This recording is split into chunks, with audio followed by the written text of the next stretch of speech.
Yeah, so on your website, there's you explain that through the past, your family and past generations, they all had cancer, and also you got cancer, and then you healed yourself, and you went through all of that. Can you? And that's actually the way you said it is. You that path actually led you, besides what you said before about allergies and stuff, to this path where you're now. Can you a little bit explain? At the beginning we spoke about karma and Yeah. dharma. Yeah. So I transformed karma into dharma Yeah. with cancer. So you succeeded, actually. Yeah. Okay. I started to live my talents. Yes, it's true. All my female ancestors passed away for cancer. Usually I'm asked, where did they have cancer? And I said, okay, one on brain, one on breast, one on lungs, one on liver, one on large intestines, one on spleen. So, You name it, yeah. You name it, yeah. So wherever. So with me was on ductal glands, but it was not, it was okay. It was something. It was going something on my body, but the origin was not on the body.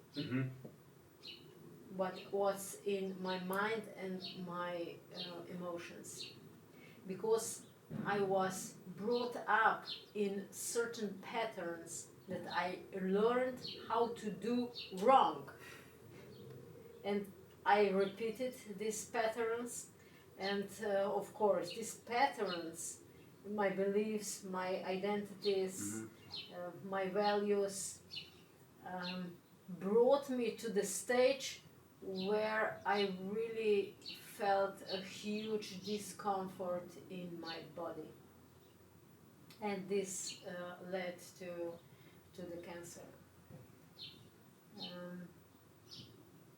But on one side, I perceive this cancer as my largest or biggest lesson in my, not lesson, test or exam in my life.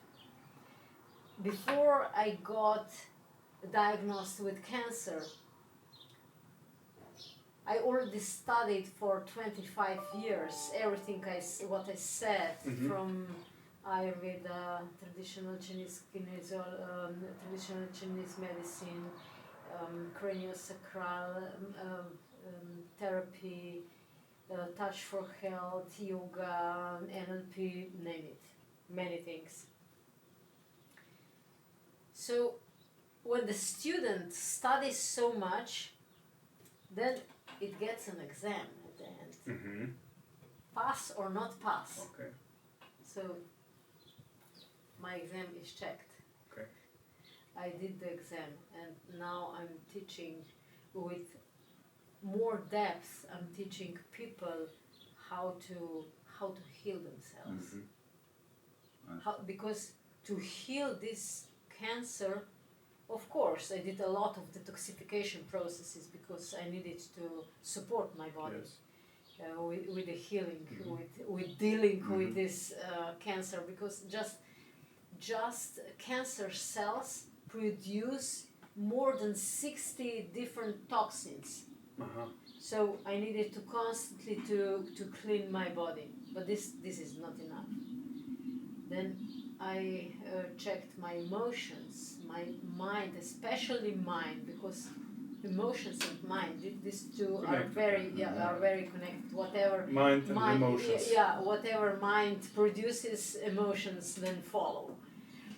And I saw this emotional mind thought component that was not very good, and this was playing, like being guilty all the time of everything. And what I see now with the patients or clients that come for healing of cancer, because I have quite a lot of people that come to heal cancer with me, not to heal with me, but to teach them how to heal themselves. I see a huge pattern of being guilty, not worthy enough. And for example, what I also saw in this process of unwinding this mental construct, mental energy construct, I saw how I pushed myself down, on the level of being slave to others. So much I pushed myself down that even digestive fire, metabolic fire in all my cells died. And cancer is metabolic illness, disease, because cells do not metabolize food that cell receives. They don't transform it correctly, so that the cell at the end does not divide correctly and start divide according to what a cell thinks that it's right, and this is cancer actually. So my digestive fire, not just digestive fire, but everything, I pushed so low and allowed others to control me, that everything in the body started to function wrong. And when I recognized this pattern, I needed to stand up and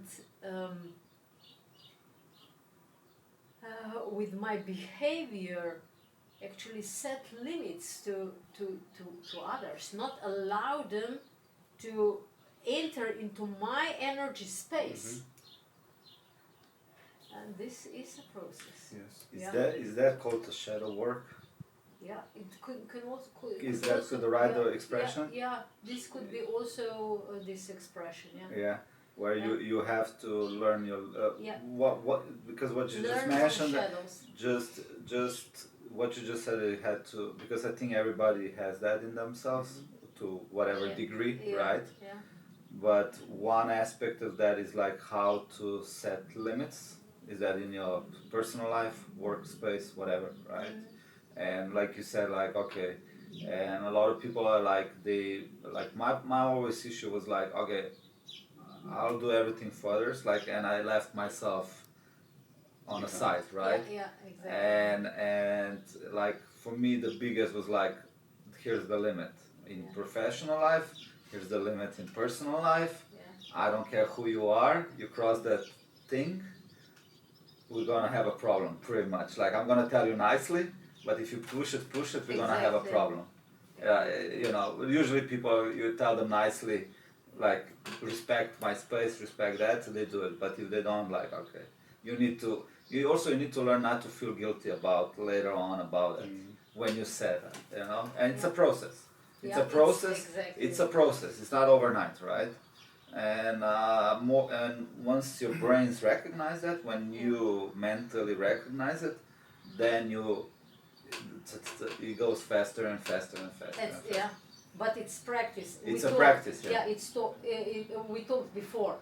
One thing is to know this. Yeah. The other thing is to put everything into your practice.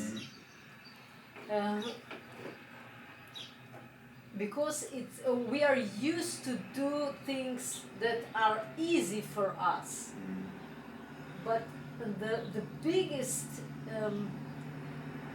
personal growth we accomplish when we do things that are difficult for us. For example, the person doesn't do things that we like, we tell them, and the person persists, then we need to really be strict. Yeah, that's what I meant before. Yeah. That's what I meant before, right? It's like you need to tell them straightforward, no sugarcoating, no nothing. Yeah, Just like whatever person he or she is like, Yeah. look, I told you 3 times, Yeah, it's enough, yeah. right? Yeah, but it's a process like everything Yeah, else, it's a you know. process. And then it's your ego, where like for me the big one was ego deaths, right? Like I did the ego deaths processes, and was a really big one because until I read what ego is, I didn't really understand what ego is. Like it's not like I thought like, oh, you're competitive, you're this, like you're stubborn, right? I was like, oh, that's my bad ego, right? And it's really, it was not even a question about it. It's nothing to do with it, right? And when I learned it, I was like, oh, okay. And then you see it's your patterns from the past and things like what that. you learned. What you learned, right? Yeah. And this is like, you know, and this is nothing against parents or whatever, but you were born in an environment. Yeah, They, exactly. through the generations, they have their patterns that they got from their parents. Culture, patterns. Yeah, and then culture, your National, environment, yeah. media, blah blah blah. What is expected from you? You know what you like. Oh, you have to be this and have to have a good grades and you have all that. Yeah. I call it bullshit, right? Because it's like they mold you into something that is like a soldier or whatever, or a worker or whatever. Yeah. You know, and then like there's no you can't express yourselves. That's why you have artists like, oh, they can express themselves, right? Or you see like, but and when the thing is, you need to realize who you are and be comfortable with that. And whatever your path is, like it doesn't mean you do this what you do, or us what we do, or whatever. You know, if you want to work a 9 to 5 job all your life and that makes you happy, that's your path. Exactly. Or if you want to be a farmer or CEO, whatever, it doesn't matter. Just like if that's really what you want to do. The thing is, like people that don't do, like stop and think about it, usually they wake up at 60s, 70s, like they're like when they stop and they're like, shit, maybe I was doing the wrong thing all the time, right? And they're searching for the happiness or whatever the right term is for that, right? And anyway, yeah, so this was like my experience that I went through last year, a lot of it.